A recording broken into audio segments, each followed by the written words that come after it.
দীর্ঘ ৬-৭ বছর, এটা একটা লম্বা সময়, এবং সেই সময় দেশনেত্রী বেগম খালেদা জিয়া কারাগারে যাওয়ার ঠিক ৪ দিন আগে আমাদের বর্ধিত সভা হয়েছিল, এবং সেখানে তিনি দলকে ঐক্যবদ্ধ রাখা, তার অবর্তমানে বা তিনি যদি জেলে যান এই সম্ভাবনার কথা তিনি যখন বলেছিলেন, তখন যেন দল সংগঠিত থাকে এবং কোনোভাবেই কোনো উস্কানিতে পা না দেয়, এই নির্দেশনা তার ছিল। এবং ৭ বছর পর আবারও তিনি আমাদের সামনে আসলেন ভিডিও বার্তার মাধ্যমে, এবং তার এবারের বক্তব্যটাও যদি আপনি লক্ষ্য করেন, আপনি দেখবেন ঐক্যের কথা বারবার উঠে এসছে তার বক্তব্যে, সহিষ্ণু রাজনীতির কথা তার বক্তব্যে উঠে এসছে, এবং আগামীর পথ চলা কেমন হওয়া উচিত সকল দল মত মানুষকে নিয়ে বহুত্ববাদের যে রাজনীতি, সেটাকেও ইনক্লুসিভ পলিটিক্স যেটাকে বলে, সেটাকে নিয়েও তিনি কথা বলেছেন। এবং সার্বিকভাবে সঙ্গত কারণে এই নির্বাচনটিকে ঘিরেই আসলে সকলের জিজ্ঞাসা ছিল, সকলের কৌতূহল ছিল, এবং নির্বাচন ঘিরেই আসলে আমাদের সকল প্রস্তুতি নিয়ে আলাপ হয়েছে। দেখুন, আমরা তো বাংলাদেশের মানুষ ১৭ বছর, একটা লম্বা সময় মানুষ ভোট দিতে পারেনি। কি জাতীয় নির্বাচন, কি স্থানীয় সরকার নির্বাচন, কোনোটাতেই কিন্তু মানুষ তার পছন্দের প্রতিনিধি নির্বাচন করে যেটাকে বলে, সেটি হয়ে ওঠেনি। সো এত বছর পর নেতাকর্মী থেকে শুরু করে দেশের আপামর সাধারণ মানুষও কিন্তু অপেক্ষা করে আছে যে তারা আসলে তাদের প্রতিনিধি নির্বাচন করবার যেই অধিকার তাদের, সেটা তারা ফিরে পেতে যাচ্ছে। তো সেটিকে ঘিরেই আমাদের আলোচনা হয়েছে, এবং দলকে আরও কি করে সংগঠিত রাখা যায়, এবং ব্যক্তির চেয়ে দল এবং দলের চেয়ে দেশ বড়, বিষয়টি বারবার আলোচনা এসছে। এবং এটি আমাদের শহীদ প্রেসিডেন্ট জিয়াউর রহমান, বিএনপির প্রতিষ্ঠাতা, তার কথা যে ব্যক্তির চেয়ে দল বড়, দলের চেয়ে দেশ। এবং এটি জনাব তারেক রহমান এবং দেশনেত্রী বেগম খালেদা জিয়া তারাও কিন্তু তাদের বক্তব্যে এই বার্তাটি দেবার চেষ্টা করেছেন। আমরা নতুন দলের কথা বলছি, নতুন দলের পক্ষ থেকেও এরকম অনেক কিছুই আসলে মিল থাকে রাজনৈতিক দলগুলোর কথাবার্তার মধ্যে, যেমনটি সারওয়ার তুষারদের দল থেকেও বলা হচ্ছে যে ব্যক্তিকেন্দ্রিক নয়, দল কেন্দ্রিক নয়, আসলে বাংলাদেশের মানুষের জন্য রাজনীতি তারা করবেন, বাংলাদেশের জন্য রাজনীতি করবেন। সারওয়ার তুষার, আপনার কাছে আসি। আপনাদের নতুন পার্টির জন্য শুভকামনা থাকছে। নিবন্ধনের ব্যাপারে প্রস্তুতি কতটুকু চলছে? নির্বাচন কেন্দ্রিক প্রস্তুতি কেমন চলছে?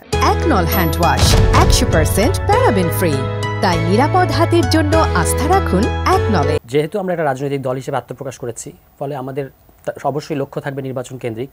এবং এখন রমজান মাস চলছে, আমাদের দলীয় ফোরাম এখনও সেভাবে আমরা বসতে পারিনি, কারণ জাস্ট 2 দিন হলো। তো আমরা খুব শীঘ্রই বসবো নিজেদের মধ্যে, কিছু ইনফর্মাল বসা হচ্ছে। তো আমরা যেটা সিদ্ধান্ত নিয়েছি বা আলোচনা চলছে, সেটা হচ্ছে যে নির্বাচন কমিশনের কাছ থেকে নিবন্ধন পেতে গেলে একটা ক্রাইটেরিয়া আছে যে আপনাকে 21 জেলায় এবং 100 উপজেলায় অফিস থাকতে হয়। তো সেটা আমরা ঈদের পরে যেন এই কার্যক্রমটা দ্রুতই নিবন্ধনের জন্য অ্যাপ্লাই করতে পারি, সেটার জন্য কিছু ঘরোয়া হোমওয়ার্ক করা দরকার আছে। সেগুলো আমরা এই রোজার মাসে সেরে ফেলতে চাচ্ছি যাতে, এবং আমাদের যে জাতীয় নাগরিক কমিটি যেটা ছিল, সেই কমিটি তো প্রায় 400 কমিটি ছিল, ওয়ার্ড এবং থানা পর্যায়ে এই কমিটিগুলো, এবং এরা তো আসলে একটা রাজনৈতিক দল করার জন্যই এই কমিটিতে এসেছিল। তো এখন যখন পার্টি হয়েছে, তখন এই কমিটিগুলোকে পার্টিতে মাইগ্রেট করার একটা ব্যাপার আছে। তো অর্থাৎ এই প্রশ্নটি আসলে আপনার কাছে আমি করতামই যে জাতীয় নাগরিক কমিটি বা বৈষম্য বিরোধী ছাত্র আন্দোলন, এদের ভবিষ্যৎটা আসলে কি হতে যাচ্ছে, বা এগুলো বিলুপ্ত হয়ে যাবে কিনা? না, বিলুপ্ত হবে না। জাতীয় নাগরিক কমিটি একটা প্রেশার গ্রুপ হিসেবে যে আত্মপ্রকাশ করেছিল, সেভাবেই সেটা থাকবে। কিন্তু এখন যে সারা দেশে যে কমিটি দেখতে পাচ্ছেন, এই কমিটিগুলো হয়তো লাগবে না। এটা হয়তো শুধু ঢাকা বেসড কিংবা সর্বোচ্চ বিভাগীয় শহর বেসড একটা সিভিল সিদ্ধান্ত আছে আমাদের মধ্যে, একটা অন্তত নীতিগত সিদ্ধান্তটা নেওয়া আছে। এটা এখন একটা আনুষ্ঠানিকতাটা বাকি আর কি, যেটা একটা প্রেশার গ্রুপ হিসেবে থাকবে, যারা রাজনীতিতে বা বাংলাদেশের জনগণের জন্য কোনটা ঠিক কোনটা উচিত সেই ফরমাইশগুলো করবে। সেটা কখনো বিএনপিরকেও সমালোচনা করবে, কখনো এই জাতীয় নাগরিক পার্টিকেও সমালোচনা করবে।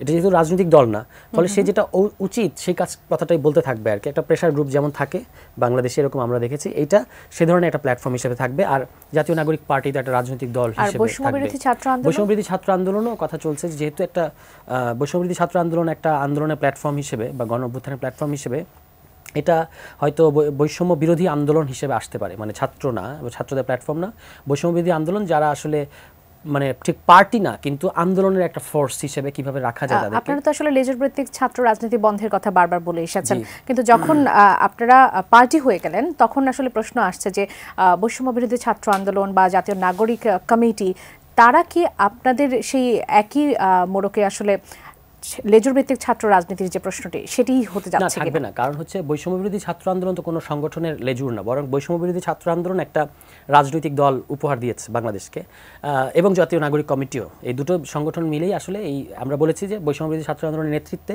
জাতীয় নাগরিক কমিটির উদ্যোগে একটা দলটা এসেছে। ফলে এটা লেজুর ভিত্তিক না। এবং আপনি নিশ্চয়ই খেয়াল করেছেন এর মধ্যে একটা স্বাধীন ছাত্র সংগঠন আত্মপ্রকাশ ঘটেছে, যার গণতান্ত্রিক ছাত্র সংসদ নামে। তারা কিন্তু স্পষ্ট করেছে যে তারা আসলে, এবং এরা মূলত বৈষম্যবিরোধী ছাত্র আন্দোলনের সাথেই নানাভাবে জড়িত ছিল, যারা সাবেক সমন্বয়ক, তাদের উদ্যোগে হয়েছে। ফলে ওইটা একটা ইন্ডিপেন্ডেন্ট ছাত্র সংগঠন হিসেবে ক্রিয়াশীল থাকবে। বৈষম্য বিরোধী ছাত্র আন্দোলন হয়তো বৈষম্য বিরোধী আন্দোলন হিসেবে থাকবে। এদিকে জাতীয় নাগরিক কমিটি তো আছে। এগুলো প্রেশার গ্রুপ কিংবা আন্দোলনের বিভিন্ন মোর্চা কিংবা এই যে শহীদদের বিচার, শহীদ হত্যার বিচার, আহতদের পুনর্বাসন, এগুলো নিয়ে তারা হয়তো কাজ করবে। আর সংস্কারের প্রশ্নে হয়তো তাদের কিছু অবস্থান থাকবে, কিন্তু তারা কখনোই আর রাজনৈতিক দল গঠনের পার্টির উদ্যোগ নেবে সঙ্গে না। একেবারে সরাসরি কোনো সম্পৃক্ততা থাকছে না, বিষয়টি সরাসরি কেমন? সম্পৃক্ততা থাকবে না। তারা যেটা রাজনীতি, আমরা যখন ধরুন এটা খুব ফ্র্যাঙ্কলি বলতে গেলে, আমরা যখন রাজনৈতিক দল, তখন তো আমাদের নির্বাচন যেহেতু সামনে খুবই দ্রুততম সময়ের মধ্যে নির্বাচন আমরা দেখতেই পাচ্ছি, এই বছরই নির্বাচন হবে। একটু আগে প্রধান উপদেষ্টা একই ধরনের কথা বললেন। তাহলে তো এই যে পার্টি যেটা হয়েছে, তাকে তো আসলে নির্বাচন কেন্দ্রিক এক ধরনের তৎপরতা বা গোছানোর মধ্যে থাকতেই হবে, কিছু করার নাই। আর এই যে জাতীয় নাগরিক কমিটি এবং বৈষম্য বিরোধী আন্দোলন, তাদের তো আর নির্বাচনের ট্রেন ধরার কোনো তারা নাই। ফলে তারা যেটা বাংলাদেশের জন্য সর্বোচ্চ উচিত যে ঘটনাটা যেটা হওয়া দরকার, সেই কথাগুলো তারা অ্যাডভোকেসি করতে থাকবে, একটা প্রেশার গ্রুপ হিসেবে থাকবে। এই ফরমেশনে আমরা ভেবেছি আর কি। আচ্ছা, যেমনটি রুমিনাপা বলছিলেন যে বিএনপির কাছে ব্যক্তির চেয়ে দল বড়, দলের থেকে দেশ বড়। আপনারাও বলেন যে ব্যক্তিকেন্দ্রিক বা দলকেন্দ্রিক নয়, বাংলাদেশের জন্য রাজনীতি করবেন, বাংলাদেশের মানুষের জন্য রাজনীতি করবেন। বিএনপি বা অন্যান্য দলের সাথে আপনাদের তফাৎটা আসলে কোথায়? তফাৎ হচ্ছে যে এই প্রথম বাংলাদেশে কোনো রাজনৈতিক দল, মেইন স্ট্রিম রাজনৈতিক দল, যারা একটা ব্যবস্থা পরিবর্তনের কথা বলছে, যে আমরা একটা গণতান্ত্রিক ব্যবস্থা পরিবর্তন করতে চাই। আপনি দেখেছেন যে আমরা আমাদের ঘোষণাপত্র, যেটা ওপেনিং স্টেটমেন্ট নাহিদ ইসলাম পড়েছেন, সেখানে তিনি কিন্তু বলেছেন একটা গণপরিষদ নির্বাচনের কথা, সংবিধান পরিবর্তনের কথা এবং ফ্যাসিবাদী ব্যবস্থার বিলোপ। এটা তো আমরা হুট করে বলছি না, এটা 3 অগাস্ট থেকেই এটা লাখো জনতার উপস্থিতিতে তখন বলা হয়েছিল। এখন সেইটাকেই আরও এক্সপান্ড করে, ওই কথাটাকে, ওইটার মর্মশ্বাসকে ধরে আরও এক্সপান্ড করে এই রাজনৈতিক দলগুলো এই রাজনৈতিক দলটা তার যে ঘোষণাপত্র এবং তার যে কর্মসূচিগুলো থাকবে সামনে, আমরা তো এখন কর্মসূচি ডিক্লেয়ার করি নাই। বিএনপি যেমন 31 দফা আছে, আমাদেরও তো এরকম দফা থাকবে। আমরা ঘোষণাপত্রটা হচ্ছে যার উপর আমরা দাঁড়িয়ে আছি, মানে এটার প্রেক্ষাপট এবং সামনের অভিমুখ, এটা এখানে মোটা দাগে বলা গেছে। কিন্তু ওই ঘোষণাপত্রের যে এসেন্সগুলো, এগুলো যে আমরা বাস্তবায়ন করতে গেলে আমাদের কিছু সুনির্দিষ্ট ইশতেহার লাগবে, কর্মসূচি লাগবে। সেটার কাজ ইতিমধ্যেই চলছে এবং সেটা আমরা খুব শীঘ্রই প্রকাশ করব। তখন সেখানে আপনি দেখতে পাবেন যে এই মানে আমরা যে রাজনীতিগুলোর কথা বলেছি সেটা আরও মানে পরিষ্কারভাবে ওখানে বলা থাকবে। এবং আমরা ইতিমধ্যেই যেগুলো বলেছি সেগুলো তো আপনারা খেয়াল করেছেন, পরিবারতান্ত্রিক রাজনীতির বিরুদ্ধে, দুর্নীতিমুক্ত বাংলাদেশের কথা, গণতান্ত্রিক বাংলাদেশের কথা, মৌলিক অধিকার যেখানে নিশ্চিত করা হবে, এরকম অনেকগুলো অর্থনীতির ক্ষেত্রে আমরা